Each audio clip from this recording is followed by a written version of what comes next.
Bridge, Claudia, Yes. congratulations for Gordita Chronicles. Thank you so much. Now all the episodes are available on HBO Max. I mean, you two must be really proud of this series. We're really happy with how it came out. Not to pat ourselves on the back, although I think that is something Cucu would do. But he would be like dancing merengue in every interview, like, hey. Yeah, we're so happy. It's like we had like these 10 beautiful babies and they all dropped at the same time. And it's just so exciting because we've been working nonstop, almost 7 days a week for about 17 months straight. And just for people to finally see our work and respond positively, it's like a dream come true. Yeah. Most excellent. So I understand it's based off of your story, Claudia, your family, but what actually sparked you two to make it into such a fun series? Well, thank you. It's inspired loosely by my own childhood. In some places more loosely than others. What inspired me was two things. One, I was trying to break in desperately as a TV writer, and I had written various scripts, but had yet to get my first writing job. And somebody told me, write a script that only you can write. And that combined with what was going on politically in the US with Donald Trump running for president, speaking very ill of immigrants. And it triggered me to, when I was a child, growing up in Miami, I moved to Miami in 1981 with my family because my dad worked for an airline. We got transferred there. And they were saying, because of all the cocaine violence, the whole immigrant community was made to be a scapegoat. Time magazine even had the cover that said Paradise Lost. So I saw this parallel between 2016 and 1981 and 1980s Miami. And I saw, wait a second, like now Miami is like revered for its diversity and its Latin flavor and it's like sexy and all that. So I thought that would be a good time to set a show in. And it was first a 1 hour and it got me staffed on Good Trouble and later Selena. But then when Frank Ochoa at Sony read the script, he thought it would make a great half-hour comedy, which was a genius idea because this story really lends itself to, even though some of the real life moments that I experienced weren't always like funny or lighthearted, that's where Brigitte came in with her comedy genius and helping to craft like those real life stories into like these funny stories, which with the benefit of hindsight, it actually was a joy to do. Wow. So what specific date did you want to set the show setting in? Because they say 1980s, or did you just want to be kind of a little bit liberal on that setting? Well, it started out being set in 81, but then we did it a little bit later in time, 1985, once it became a comedy. We just felt that was more like you're right in the middle of the 80s. And by then, like Miami's kind of getting a little bit of its footing with its new demographic population. And we just felt that was probably like the better time to start. So, the series starts in the fall of 85. And by episode 10, we're around the beginning of 1986. And even though we don't always say specific dates, that's kind of the range that we're kind of sticking to, or we stuck to for season 1. Bridget, how were you brought on board? I understand you were friends initially with Claudia before all of this, right? Yeah. So Claudia and I were part of the NBC Writers on the Verge program in 2013. And I think we were the only comedy writers in that program and the only two Latinas, right? Who else did comedy? Justin Hillian was in it. Oh, too. Justin, but now yes. But now he's a drama writer. He's like the showrunner for the She. So yeah. So we met in 2013 and then we stayed in touch and stayed friends, but years went by and I was at Sony and I saw Sony had asked me to do a little punch up on something and I opened the file and Claudia's name's on the front and it was just the sweetest, most lovable, funny little script that I read. I'm like, what's happening with this? And they said, we're going to try to we're turning it into HBO. We'll see what happens. Hope they pick it up. And then they came back to me. I guess I don't know how much time it was between them, maybe 6 or 8 months. Yeah, 6 months later, Frank Ochoa came to me and said, "Hey, we've got this really great project. I already know you. I know you know Claudia. We got the pilot pickup. We're looking for a showrunner. Would you like to come on board?" And that was like the easiest yes of all time. So that's how I got brought on board to the project. Does doing a show like this and being friends initially before, does that make it easier to you, in your opinion? I think so. Oh, I think so. Yeah, I think so too. Also, I was a huge fan of Bridget's writing because she was like a few years ahead of me. She got staffed in 2013 on her first TV show, and I didn't get staffed until like 2018. And she had all these years in comedy rooms, like hard comedy rooms, and she brought so many talents to the table. So the fact that she was, I don't know if we wouldn't have been friends if she would have decided to invest like a year and a half of her life to this project. No, it was good enough. I would have. Yeah, it was so good, and it was so charming, and it was so a project just right from the beginning just leapt off the page as something that I could relate to, even though it's Claudia's story. I really related to it. The things in there were things that my family experienced when they moved to this country, things that I experienced as a first generation child of immigrants living in a place that with people that didn't look like me. And I really connected to the material, and I knew other people would too. So it was, again, an easy yes.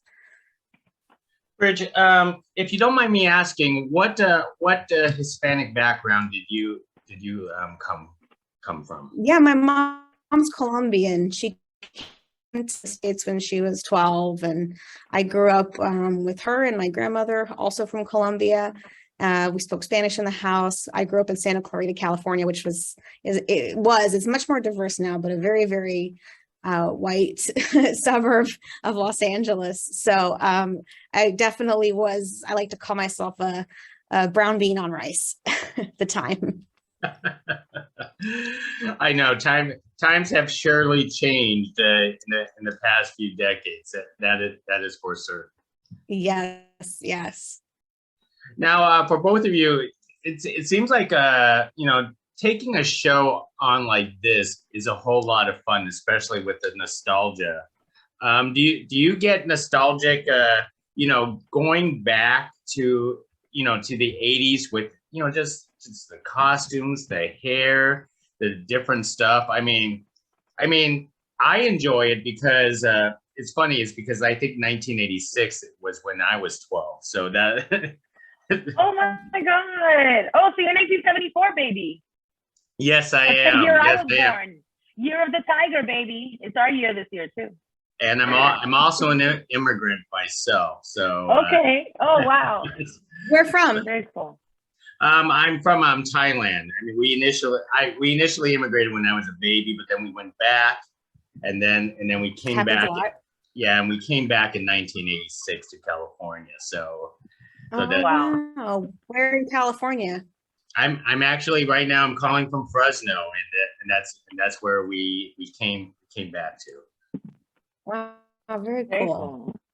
Yeah, so it's to me it's very nostalgic because when I watched it, I was going, wait a minute, I lived through that period. Yeah, it was. Yeah, Claudia brought in. Oh yeah. No, go ahead. Sorry, with the Zoom, sometimes it's a delay, so it's like, go ahead. Oh, okay. I was about to say, Claudia brought in her books.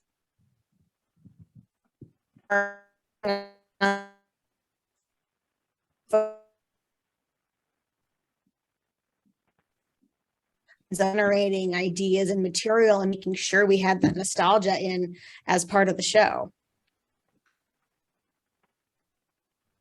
I think she cut out a little bit. Did you did cut out. That?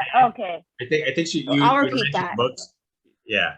Oh yeah. Claudia brought in her yearbooks from junior high and high school, and we got to see her actual school and school friends and wardrobe. She brought in family photos. In fact, all of the writers brought in personal photos. That's how we generated a lot of material. And we made sure that the nostalgia came from a real place. It wasn't like, and I'm not knocking the show, it's a very funny show, but it wasn't like the Goldbergs necessarily, where like we were heightening the nostalgia for some comedy. It was really, we tried to keep it as real as it could be, you know?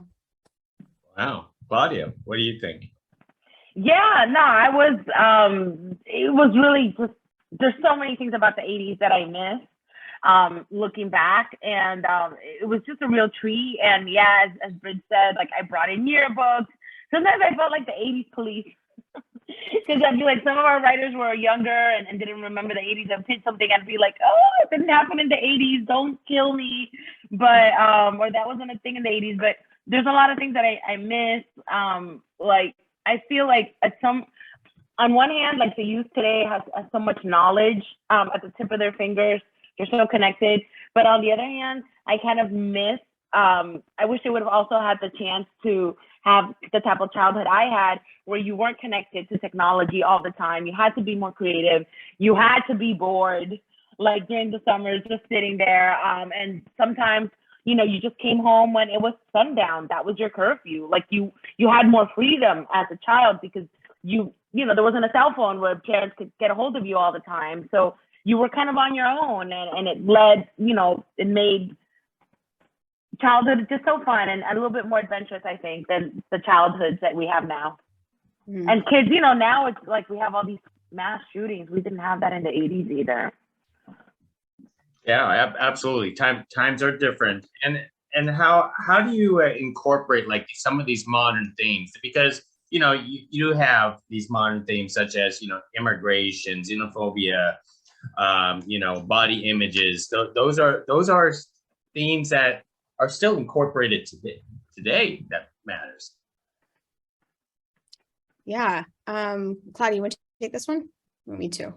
Sure. I'll, you know, we can both answer. I think that's where the VO comes in handy, the adult Cucu VO, looking back, because she can see it through a present day lens.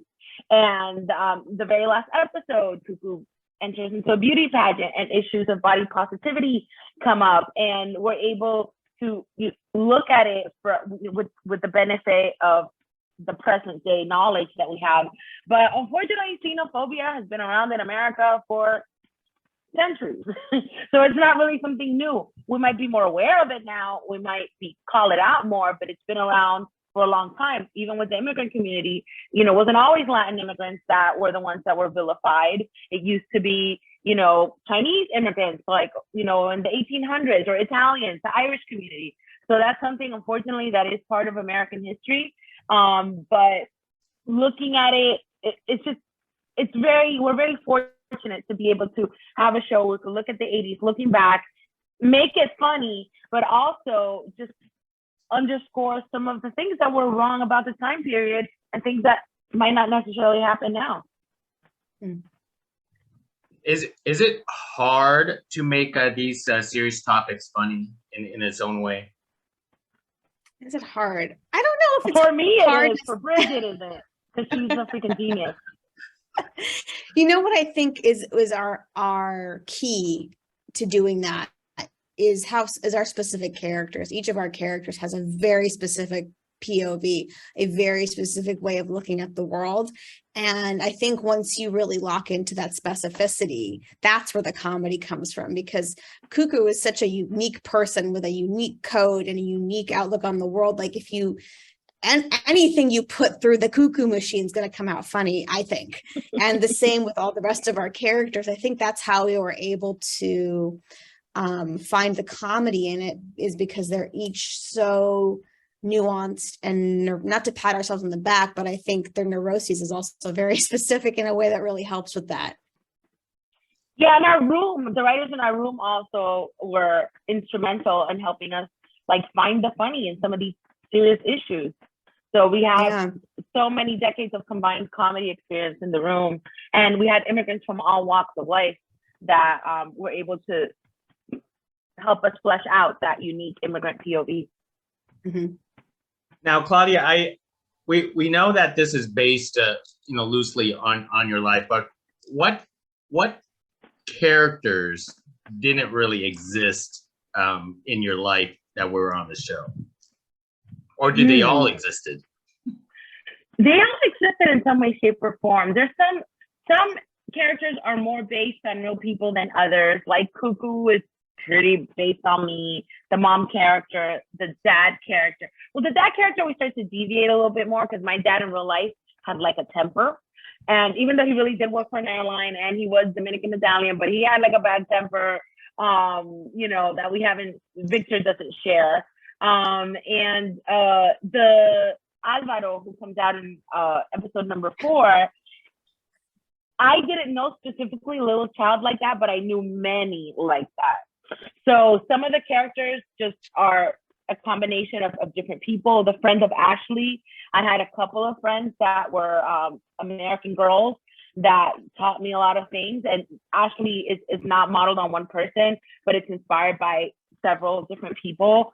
I don't know. I think everybody has a little piece of someone from real life. Mm-hmm. Bridget, did you put pieces of your life into this show somehow? Yeah, absolutely. I feel like all of our writers did. I think, as Claudia mentioned, you know, 80% of our writers were immigrants or children of immigrants. And everybody, as I said, we started our writers' room by bringing in pictures of ourselves and our family, and from that generating content and story ideas. And so there's a little bit of all of our writers in the show. And it's hard not to put your personal life into things. I think there were certain auxiliary characters, I think, that I've experienced that are in there. There's definitely emotional arcs that, you know, were very personal to writers in the room that got put in there. The beauty pageant episode is based on something that I did. So yeah, I think that's one of the most I find pleasurable parts of our show, is that the stories are so personal. That is terrific. One of the main delights that I actually find is Olivia portraying as Cucu in this series. How did you two discover her and knew that she was the right actress for this part? It was a 2-part journey, and I'll start with the first part and then Bridge can jump in.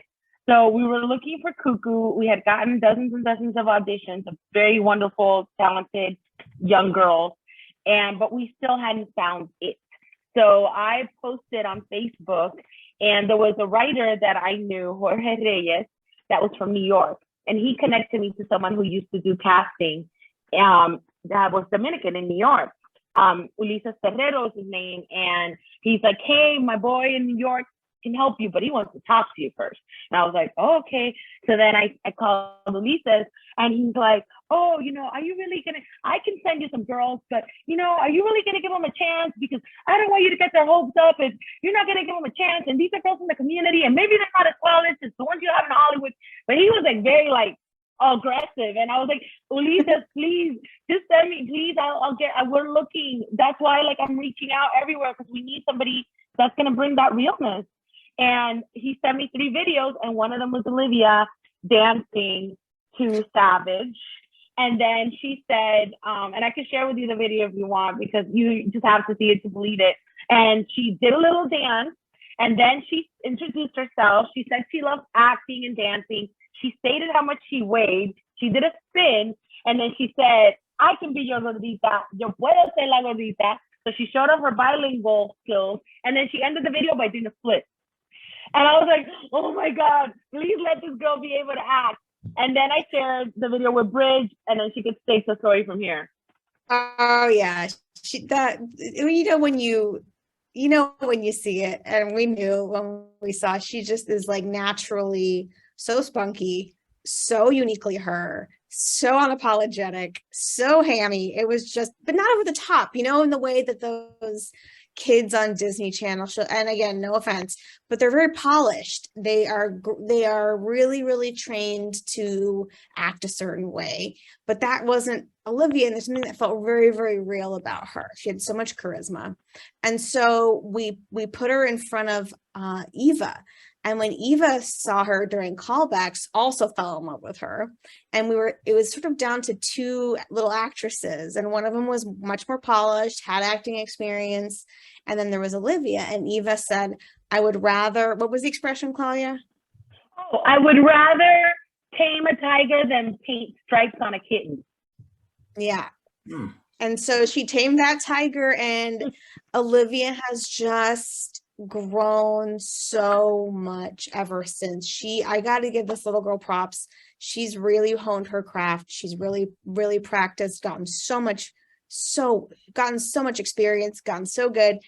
We have an acting coach for our young actors who also came with us to Puerto Rico, who worked with all of them, who's just marvelous. And I think that consistent training and experience and care brought out the best, everything that was already in her, it just brought it out to the surface. And so it's been really wonderful to watch her grow like that. Put the video in the chat so you could see it and download it. Yeah, I see it. That's terrific.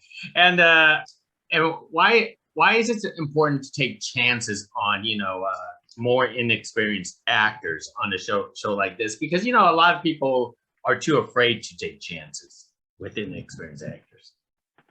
I get that. I really, really do. And I would be lying if I said I wasn't a little bit scared, especially on a pilot where you really only get one shot. And, working with kids, especially, kids have very limited hours that they can work. And you only have a certain number of days that you can shoot. So it's like gambling. You're really betting on something. And whether it's a hunch or whether it's a combination of factors and a hunch, you make your best bet. And she was our best bet. You know what I mean? Like any actor, not just her, any actor is a gamble sometimes, because you never know how they're going to have chemistry with another actor, with the director. Do they connect to the material in the same way that you do? Do you see eye to eye? So it's not just with her, but I think it is almost always worth it. If there's something, I've had a really good track record on other things that I've worked on in casting and experienced actors. I think because if there's something about them that you sense is special, it moves you on the inside, that you connect to, that is what you need to sell the character. Experience it comes. You can teach people things, you can give them skills and technique and practice. That's all something that can be received. But that special little thing on the inside, John. Oh no, Bridge, you're frozen. That special little thing on the inside. Oh man, what was you gonna say? Okay, as she unfreezes, I will answer your question. What did you hear? Oh, what's the last thing you heard? That special little thing on the inside. That's the last thing we heard. Can you hear me now? Yeah. Yes. Yeah. Yeah, you're on. Special something is always worth gambling on. Sorry. Most excellent. Well, I'm taking a lot of your time already. So let me ask you this, and I don't think you probably can answer it, but do you have ideas for a second season? And are we still waiting to see? Because this is such a good show. Thanks so much. Sorry, I didn't know if you were going to speak first or not. No, you go ahead. Go ahead. Okay, great. Yes, so we have thought and worked on season 2 already. We were able to do HBO Max commissions, mini room for season 2 to work on the first 3-4 episodes. And so we already know how we would potentially kick off the season, but we have yet to hear whether or not we are getting that full season 2 pickup. Fingers crossed. But we have some big ideas where we want to take the characters, and we did already work on the first couple scripts, so we know how we're going to kick things off. But that could also be changed a little bit depending on the public feedback, which we're open and listening to. So, we're really excited and ready to go on season 2 as soon as we get that green light. Well, most excellent. Well, Bridge, Claudia, hey, thank you very much for speaking to us about Gordita Chronicles. One of the things that I was really hopeful for, and I thought it was going to happen, was an actual Disney World trip. But we don't really. Maybe if we. Then. You cut out a little bit, Bridge. What'd you say? That maybe what? You're taking me to Disney World? What? If we get more money, if they give us more money the second season. Oh, yeah, that will be so fun. We can write it. If they give us the money, we'll write a Disney World episode. Yeah. Well, who knows? Maybe it's a little budget, and it could go to Santa Clarita for the second season. There you go. What a wonderful vacation. Right. Yeah. Well, thank you very much. I really appreciate this conversation, and I wish you good luck, and crossing fingers, second season on the way. Thank you so much. So much, Dig. Appreciate you. Thanks for having us. Thank you. Bye now. Bye. Bye.